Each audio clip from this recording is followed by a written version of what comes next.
Social Science, Class 6, History Chapter 5, Kingdoms, King and an Early Republic. Good morning, dear kids. Welcome to our history class.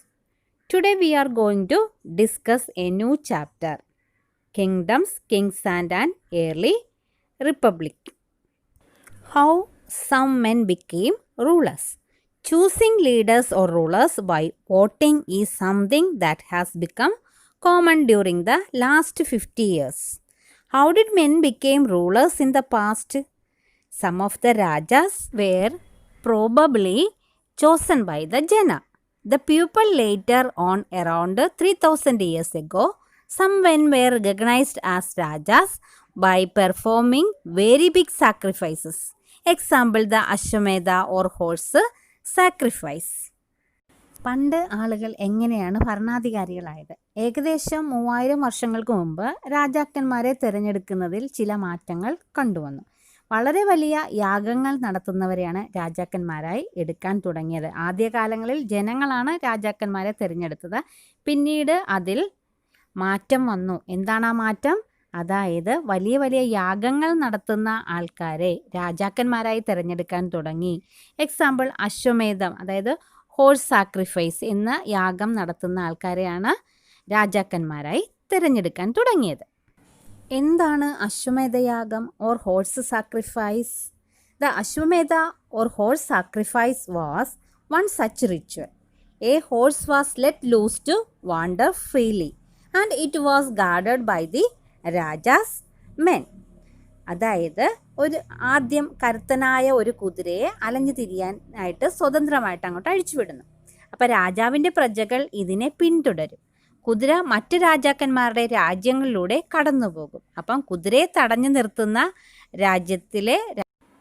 രാജ്യങ്ങളിലെ രാജാക്കന്മാർ ഈ കുതിരയെ അയച്ച രാജാവുമായിട്ട് യുദ്ധം ചെയ്യേണ്ടി വരും.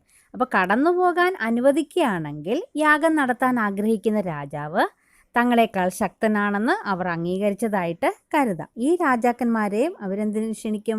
യാഗത്തിലേക്ക് ക്ഷണിക്കും. These Rajas were then invited to the sacrifice, which was performed by specially trained priests who were rewarded with gifts. The Raja who organized the sacrifice was recognized as being very powerful, and all those who came brought gifts for him. അതായത് ഇപ്പോൾ ഈ യാഗങ്ങൾ നടത്തുമ്പോഴത്തേക്കും ഈ തൻ്റെ ഇത് അംഗീകരിച്ച രാജാക്കന്മാരെ യാഗത്തിലേക്ക് ക്ഷണിക്കും. പ്രത്യേക പരിശീലനം ലഭിച്ച പുരോഹിതനാണ് ഈ യാഗം നടത്തുന്നത്. അവർക്ക് ധാരാളം സമ്മാനം നൽകണമായിരുന്നു. യാഗം നടത്തുന്ന രാജാവ് വളരെ ശക്തനാണെന്ന് മറ്റുള്ളവർ അംഗീകരിക്കുകയും അദ്ദേഹത്തിന് വേണ്ടി സമ്മാനങ്ങൾ കൊണ്ടുവരികയും ചെയ്തിരുന്നു. ഇങ്ങനെയാണ് രാജാക്കന്മാരെ തിരഞ്ഞെടുത്തിരുന്നത്. ഇതിൻ്റെ ഒരു കേന്ദ്രം ആരാണ്? രാജാവായിരുന്നു. അദ്ദേഹത്തിന് പ്രത്യേകമായ ഒരു ഇരിപ്പിടം ഉണ്ടായിരുന്നു. സിംഹാസനമോ ഇരിക്കാനായി പുലിത്തോലോ ഉണ്ടായിരിക്കും. അദ്ദേഹത്തിൻ്റെ തേരാളി ഈ സമയത്ത് രാജാവിനെക്കുറിച്ചുള്ള മഹത്വങ്ങൾ ഇങ്ങനെ ചൊല്ലിക്കൊണ്ട് ഇരിക്കും. അപ്പോൾ വൈശ്യരും സമ്മാനങ്ങളൊക്കെ കൊണ്ടുവന്നിരുന്നു. എന്നാൽ ശൂദ്രരെ അതിൽ നിന്നും ഒഴിവാക്കി ഇരുന്നു. എന്താണ് varnas? The priest divided people into 4 groups called varnas. According to them, each varna had a different set of functions. And names of these 4 varnas were the Brahmin, the Kshatriyas, the Vaishyas, and the Shudras. The first varna was that of the Brahmins. Brahmanarayirunnu. Brahmins were expected to study the Vedas, perform sacrifices, and receive gifts. In the second place were the rulers, also known as Kshatriyas. They were expected to fight battles and protect people. The third were the or the Vaishyas. They were expected to be farmers, herders, and traders. Both the Kshatriyas and the Vaishyas could perform sacrifices. The last one were the Shudras, who had to serve the other 3 groups and could not perform any rituals. Generally, women were also grouped with the Shudras. Both women and Shudras were not allowed to study the Vedas. ഈ 4 different ഗ്രൂപ്പുകളിൽ ആദ്യം Brahmins ആണ്. ബ്രാഹ്മിൺസിന് എന്താണ്? യാഗാദി കർമ്മങ്ങൾ നടത്തുക എന്നതായിരുന്നു ബ്രാഹ്മിൺസിൻ്റെ ജോലി. ക്ഷത്രിയരാകട്ടെ അവർ fight ചെയ്തു, ബാറ്റിൽസ്, യുദ്ധങ്ങൾ നടത്തി മറ്റുള്ള ജനങ്ങളെ സംരക്ഷിക്കുക. മൂന്നാമത്തെ വിഭാഗമായ അല്ലെങ്കിൽ വൈശ്യ, അവർ എന്താണ്? ഫാമേഴ്സും ഹെർഡേഴ്സും ട്രേഡേഴ്സൊക്കെ ഉൾപ്പെട്ടിരുന്നു. അവർക്ക് കച്ചവട കാര്യങ്ങളൊക്കെ ആയിട്ടാണ് ബന്ധപ്പെട്ടത്. അപ്പോൾ ലാസ്റ്റ് ഈ ക്ഷത്രിയർക്കും വൈശ്യർക്കും ഈ സാക്രിഫൈസിൽ ഒക്കെ പങ്കെടുക്കാം ആയിരുന്നു. എന്നാൽ ലാസ്റ്റ് ശൂദ്രന്മാരിലുള്ളവർക്ക് അവർക്ക് ഒന്നിലും പങ്കെടുക്കാനുള്ള ഒരു അധികാരം ഇല്ലായിരുന്നു. അവരുടെ കൂട്ടത്തിൽ സ്ത്രീകളും ഉൾപ്പെട്ടിരുന്നു. Next topic is Janapadas. The word Janapada literally means the land where the Jana set its food and settled down. വേദകാലത്ത് ഇന്ത്യയിൽ നിലനിന്നിരുന്ന ജനസമൂഹങ്ങളെയാണ് ജനപദം എന്ന് വിളിച്ചിരുന്നത്. ജനങ്ങൾ കാലുറപ്പിച്ച ഭൂമി എന്നാണ് ജനപദത്തിൻ്റെ അർത്ഥം.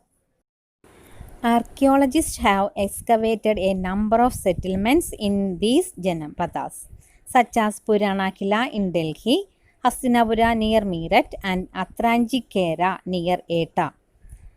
They found that people lived in huts and kept cattle as well as other animals. They also grew a variety of crops: rice, wheat, barley, pulses, sugarcane, sesame and mustard. പുരാവസ്തു ഗവേഷകർ ഈ ജനപദത്തിലെ വളരെയധികം സ്ഥലങ്ങളൊക്കെ എക്സ്കവേറ്റ് ചെയ്തിട്ടുണ്ട്.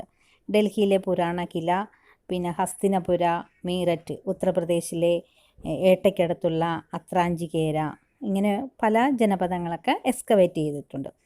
ഇത്തരത്തിലുള്ള പുരാവസ്തു ഗവേഷകർ അന്നത്തെ കാലത്തുള്ള ജനങ്ങളുടെ ജീവിത രീതിയെപ്പറ്റി മനസ്സിലാക്കിയിരുന്നു.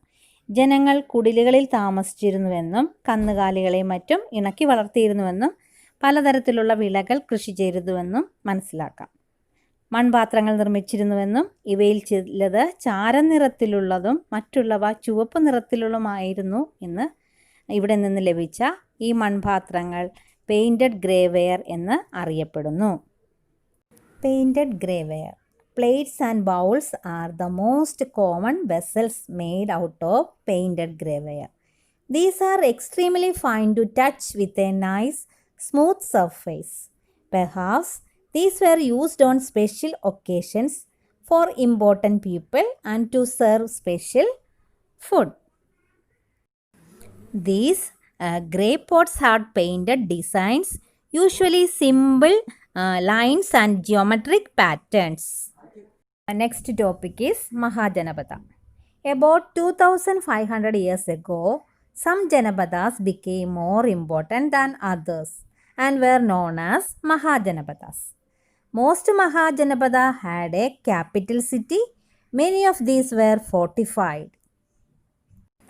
This means that huge walls of wood, brick or stone were built around them. വർഷങ്ങൾ കഴിഞ്ഞപ്പോൾ ഈ ജനപദങ്ങളിൽ ചിലത് വളരെ പ്രധാനമായിട്ട് മാറി. ഇവ പിന്നീട് മഹാജനപദങ്ങൾ എന്ന് അറിയപ്പെടുന്നു. മഹാജനപദങ്ങൾക്ക് തലസ്ഥാന നഗരങ്ങൾ ഉണ്ടായിരുന്നു. കോട്ടകൾ കെട്ടി. Forts were probably built because people were afraid of attacks from other kings and needed protection. It is also likely that some rulers wanted to show how rich and powerful they were by building really large, tall and impressive walls around their cities.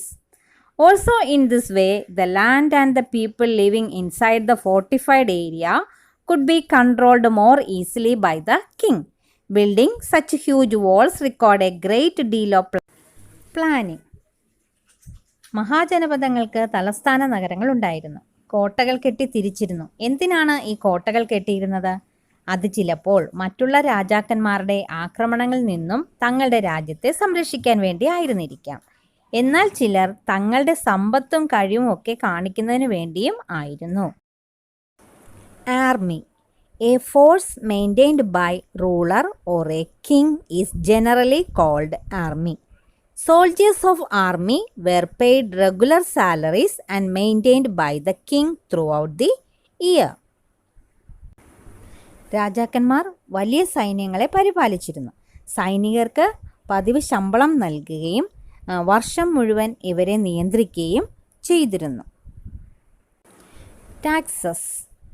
A rate or sum of money levied on persons or property for the benefit of the state is called a tax. Raja of the Janapadas started collecting regular taxes. As the rulers of the Mahajanapadas were building huge forts, maintaining big armies, they needed more resources and they needed officials to collect these. So, instead of depending on occasional gifts brought by people, as in the case of the Raja of the Janapadas, they started collecting regular taxes. ഇങ്ങനെ വലിയൊരു സൈന്യത്തെ സംരക്ഷിക്കാൻ അവർക്ക് വരുമാനം ആവശ്യമായിരുന്നു. അതിനുവേണ്ടി അവർ നികുതി പിരിക്കുവാൻ തുടങ്ങി. അതിൽ കാർഷിക നികുതിയായിരുന്നു ഏറ്റവും പ്രധാനമായിട്ടുള്ളത്. ഉൽപാദനത്തിൻ്റെ 1/6 എന്ന നിലയിൽ ആണ് നികുതി പിരിച്ചിരുന്നത്. ഇത് ഭാഗ അല്ലെങ്കിൽ ഷെയർ എന്ന് അറിയപ്പെട്ടിരുന്നു. കരകൗശല വിദഗ്ധർക്കും നികുതി ഉണ്ടായിരുന്നു. അത് അവരുടെ അധ്വാനത്തിൻ്റെ രൂപത്തിൽ ആയിരുന്നു. ഹെർഡേഴ്സും നികുതി നൽകണമായിരുന്നു. അതായത് അവരിൽ നിന്നും കളക്ട് ചെയ്യുന്നത് ആനിമൽസ് ആയിട്ടോ അതിൽ നിന്നും കിട്ടുന്ന പ്രോഡക്റ്റ് ഉൽപ്പന്നങ്ങളായിട്ടാണ് കളക്ട് ചെയ്തിരുന്നത്. അതുപോലെ ഹണ്ടർ ഗാദേഴ്സിൻ്റെ കയ്യിൽ നിന്നും അവർ ഓരോ സാധനങ്ങൾ കളക്ട് ചെയ്തിരുന്നു. അതായത് വനത്തിൽ നിന്നും കിട്ടുന്ന വനവിഭവങ്ങൾ രാജാവിൻ്റെ മുന്നിൽ അവർ സമർപ്പിക്കണമായിരുന്നു. ഇതാണ് അവർ നികുതിയായിട്ട് കളക്ട് ചെയ്തിരുന്നത്.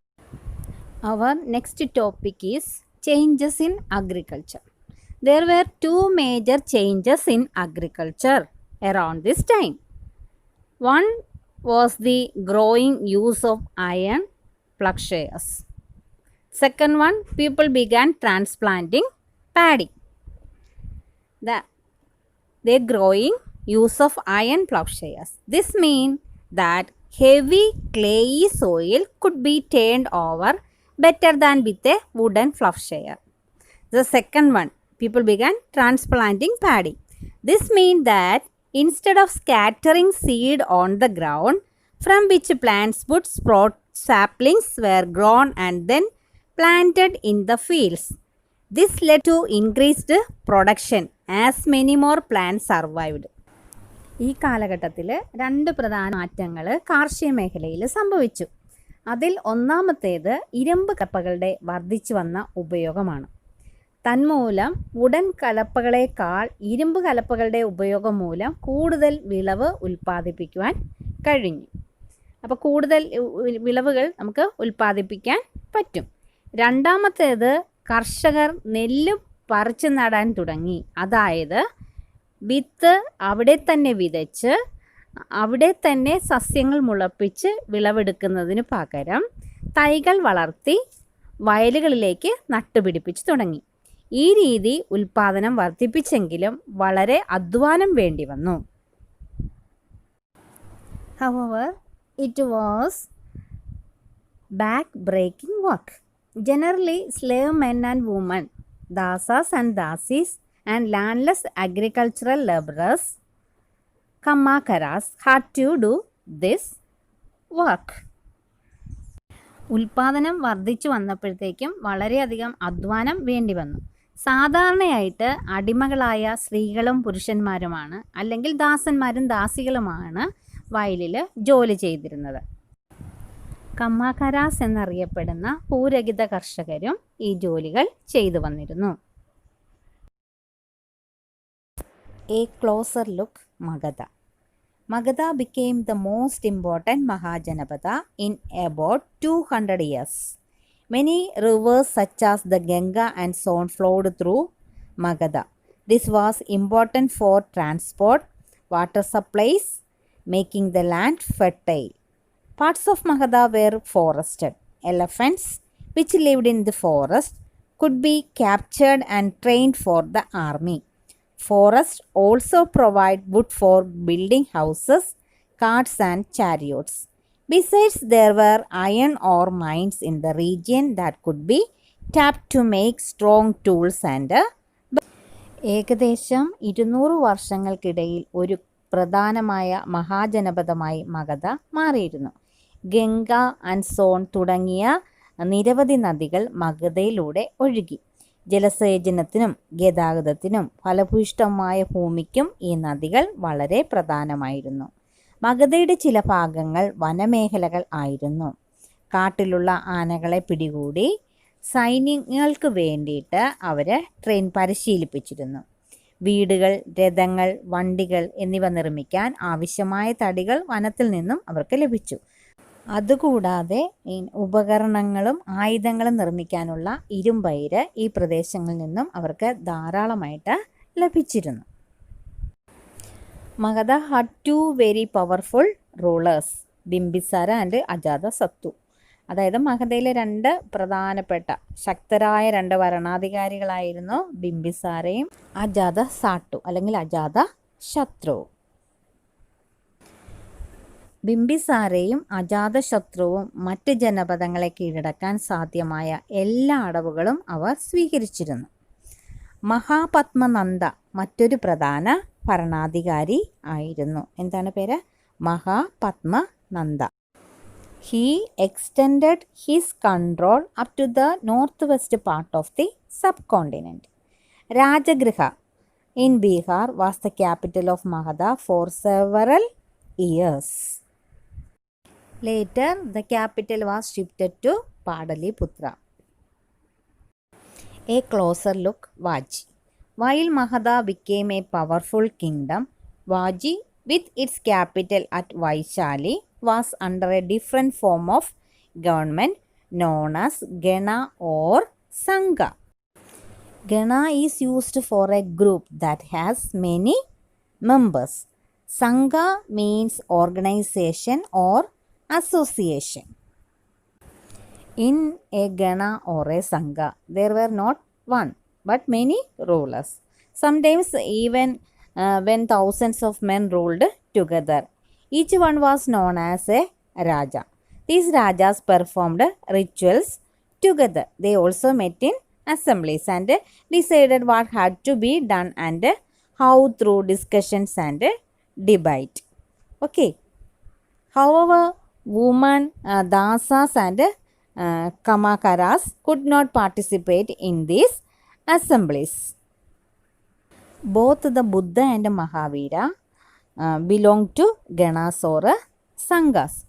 Some of the most vivid descriptions of life in the Sanghas can be found in Buddhist books. Rajas of powerful kingdoms tried to conquer the Sanghas.